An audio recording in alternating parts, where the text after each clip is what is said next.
আসসালামু আলাইকুম।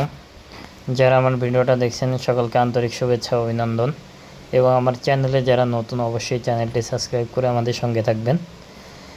এটা হচ্ছে যশোরের লতিরাজ, যেটা বাড়ি এক নামে পরিচিত। দেখুন আমাদের কাছে কি পরিমাণ লতি আসছে। যারা আপনারা লতি চাষ করতে চান অবশ্যই খেয়াল রাখবেন যে সর্বপ্রথম হচ্ছে আপনারা ভালো একটা জমি নির্বাচন করবেন। ভালো জমি নির্বাচন করে তারপরে আপনারা ভালো একটা জাত রোপণ করবেন। যদি আপনারা ভালো জমি এবং ভালো জাত এই দুইটা যদি প্রথমত ভালোভাবে নির্বাচন করতে পারেন, তাহলে আপনারা ধরে নিতে পারেন যে আপনাদের লতি চাষের সফলতা 80% হয়ে গেছে। আর 20% হচ্ছে আপনাদের চেষ্টা, এবং আমরা যে পরামর্শ দিব সেই পরামর্শ মতো আপনারা চাষাবাদ করলে ইনশাল্লাহ বাদবাকি এরকমের ফলন আসবে।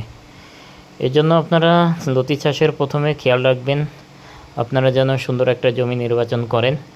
এমন জমি নির্বাচন করবেন যেখানে সবসময় রৌদ্র থাকে এবং একদিন পানি দিলে অন্তত 2-1 দিন পানি থাকে বা কাদা কাদা থাকে।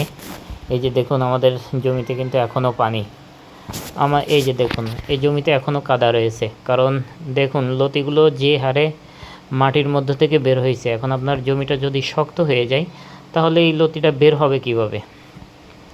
এই জন্য আপনারা জমি নির্বাচনের ক্ষেত্রে এমন জমি নির্বাচন করবেন যেখানে পানি দিলে অন্তত 2-3 দিন কাদা কাদা থাকে, কারণ মাটিটা যত নরম থাকবে লতিগুলো বেরোতে তত সহজ হবে এবং আপনি ফলন তত বেশি পাবেন। এই জন্য এই দিকগুলো খেয়াল রাখবেন। আর তৃতীয়ত হচ্ছে আপনি যখন লতিটা চাষ করবেন অবশ্যই আপনার জমির প্রতি খেয়াল রাখতে হবে এবং জমিতে পর্যাপ্ত পরিমাণ সময় দেবেন, এবং যাতে আপনি সেখানে কোনো রোগবালাই হয়েছে কিনা, জমিতে কখন কি প্রয়োজন সেগুলা ভালোভাবে দেখভাল করবেন।